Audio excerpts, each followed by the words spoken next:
So welcome to the video here in beautiful Thailand. I'll show where we're at. This is a fantastic spot.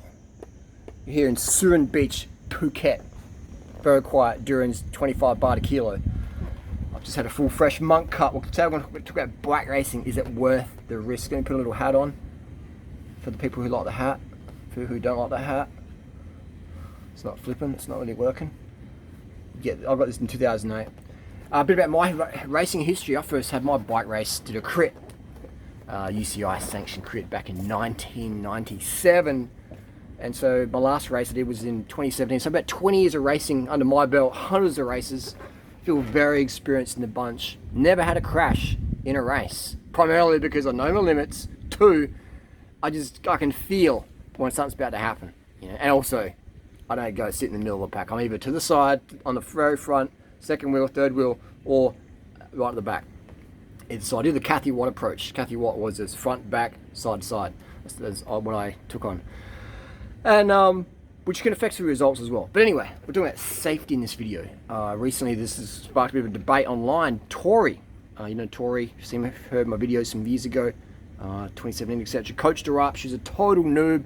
Got on her first road bike, clip-in shoes, power meter, got on Strava, all the things, the durianrider template, and doing great. She, overcome a lot of health issues, and we got off stimulants, caffeine, etc. And just did a little year, almost about 15 months, solid, healthy living, stuff like that, and doing really good. But I always said to Tori, I said, please, you're not going to bike race. It's just way too dangerous. Uphill TTs, maybe small little races, small bunches, yeah, okay. But big fast races, no way. And she wanted to do the Chiang Mai tour last year, and I was like, don't do that, man. That's a bad idea. That's a bad idea. She did it anyway. Didn't crash. It was actually quite a small field, so I was like, okay, this is a very small field, slow speeds, no worries. Fast forward to this year, and she got asked to ride some race in Vietnam, some just little small race in Vietnam with no prize money or whatever. It's not worth the investment anyway, in my opinion. But it's fun. And it's better and it's good to have people out there doing exercise and stuff. I just think it's fucking dangerous as fuck if you got fuck all racing experience to go and do a race in Vietnam on these roads that are super smooth, super fast. You got dogs and chickens and cows, and it's hectic as, man. These races in Asia are hectic, So any race is hectic, but in Asia, man, it's like, whoo, it's so fast because the roads here are like glass. They are seriously fast roads, man. Vietnam, Thailand, seriously fast average speeds. Seriously fast. And so if you crash at that speed, boom, you hit that tarmac a lot harder. In Australia, the racing is slower because the road surface is a lot, shit. It's shitter. It's more rough, it's more rolling resistant, so it's safer in Australia. But yeah, so Tori's done this race and she's had this crash, which I said is going to happen. I said to Tori, I said, I don't want you to race because you will break your pelvis when you have your first ever proper race. Crash race, you'll break your pelvis. You just will, because you're slim and borderline too slim, and you've got a history of low bone density, for various reasons, which Tori's open about. And I said, don't drink caffeine because that lowers bone density and causes overtraining. It causes low hormone suppression, which also causes the osteopenia effect we have in a lot of cyclists who don't even cross train. So Tori doesn't cross train. She drinks way too much coffee, caffeine, and has a history of low bone density. So you got three things.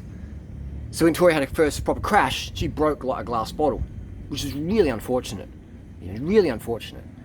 But I said this was going to happen. I said this back in 2017. How did I know this?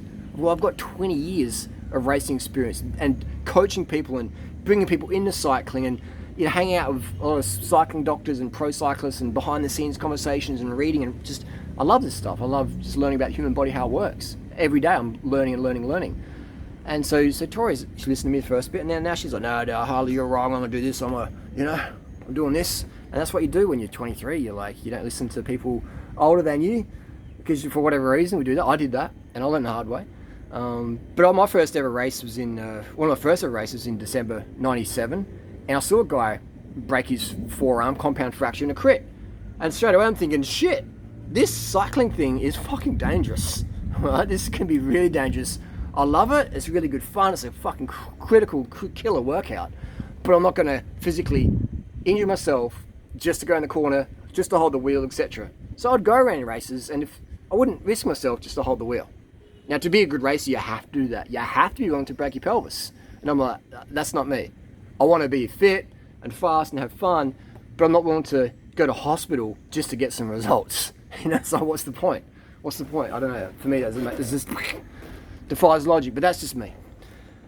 So then there's the ethics thing we're going on now. Is there's women's teams. There's not many good female cyclists out there, so they're just getting anyone they can to jump into these teams in Asia or whatever, just to fill the pack numbers. And it's sort of a little bit similar to the guys, but generally the depth of women talent's pretty shallow. It's not a great depth there. So if you're a noob and you're pushing out some all right numbers, then boom, you can do these races.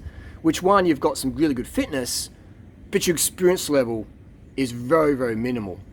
Which is, you combine speed, fitness with minimal racing experience. That's really, really dangerous. Because then all of a sudden you're in the bunch with more experienced riders than you, who's equally as fast, but they're more experienced bike handling skills.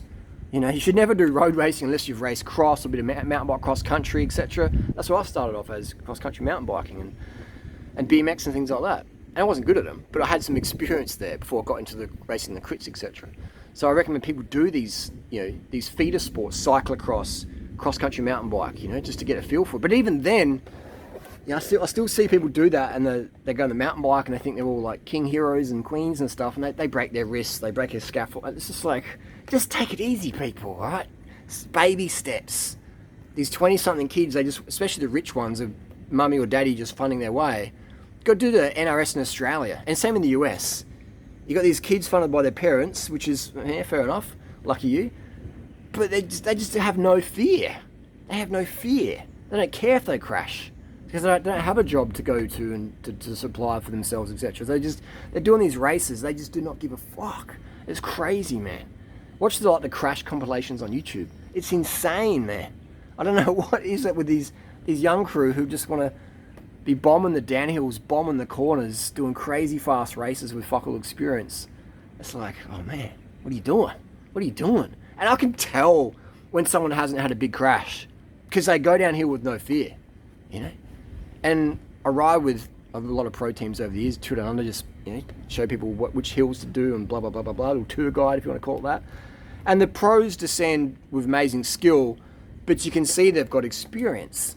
Versus the amateur rider who's going down probably is equally as fast, but there's a bit of tension there. They're a bit too cocky, and they haven't had a big crash yet. They haven't hit their head on a tarmac really hard yet. They haven't busted a collarbone enough times yet to go, okay, there's a limit here, and I've got to just chill in that limit. So, but yeah, getting back to the ethics of a team snapping up these female riders and saying, hey, we'll give you a hotel room, we'll give you an air flight to Vietnam from Thailand or whatever. And I think that's in my personal opinion, that's very unethical. There's no way in hell I would send a young female with jackal racing experience to race in Vietnam or Thailand. Unless the bunch was under 20 or 30 riders. It's just a recipe. It's a disaster recipe. And we see this now with Tori. Now what will happen with her fitness? Will she ever get fit again? I don't know how severe the injuries are. It's a fractured pelvis and she's being wheeled around in a wheelchair is pretty significant. And it's very unfortunate. And it shouldn't happen. Young women shouldn't be put in these situations where they're just like, okay, I'll do that. Yeah, okay, I'll do that. You shouldn't put a young woman or a young guy, well, I do that. And these kids are fucking keen as. Like, yeah, I'll do that. But it's incredibly dangerous for them. So I think as an elder person, or if you're more experienced, you say, hey, look, you're young, you're fast, you're keen, but you don't have the skill for it. And it's dangerous. And you're going to have a bad crash and get fucked up. So maybe next year, get some experience under your belt. Do smaller races and build up. This is what happens is people get too entitled. They're like, I'm fast, I can do a fast time on Strava. I'm going to go race in the top grades. And it's like, well, this is what happens. This is what happens, all right? So people, if you want to do road racing, I don't recommend it, but if you do, build up, get you experience, get you experience slowly. Don't just jump into the deep end. Otherwise, you're gonna have a bad crash and you're gonna end up in the hospital. It happens. It even happened with another guy, Charlie, a few weeks ago. It's very unfortunate. So hopefully people learn from this. It is very dangerous out there, kids, and people just stay safe. Don't do stuff too soon. Peace.